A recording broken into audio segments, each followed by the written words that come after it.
Begin 20e eeuw is Europa niet één gezellige unie, maar een lappendeken van landjes met heel wat onderlinge spanningen.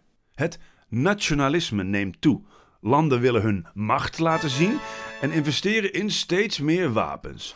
Landen concurreren met elkaar om de heerschappij over koloniën. En het nieuwe Duitse keizerrijk wordt voor sommigen veel te groot. Ook zijn er allerlei onderlinge bondgenootschappen.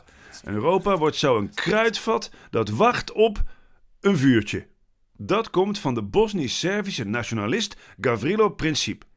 Hij vermoordt op 28 juni 1914 kroonprins Frans Ferdinand van Oostenrijk-Hongarije tijdens een bezoekje aan Sarajevo. De aanslag brengt een kettingreactie op gang. Oostenrijk-Hongarije brengt een leger op de been, gesteund door Duitsland. Rusland gaat achter de Serven staan. En zo wordt ook de Russische bondgenoot Frankrijk bij de zaak betrokken. Als de Duitsers na Frankrijk willen marcheren via het neutrale België, verklaart Engeland weer de oorlog aan Duitsland. En dan is de Grote Oorlog echt een feit. Na 4 jaar strijd leggen de Duitsers het af tegen de geallieerden. Maar met 30 miljoen doden is eigenlijk heel Europa de grote verliezer.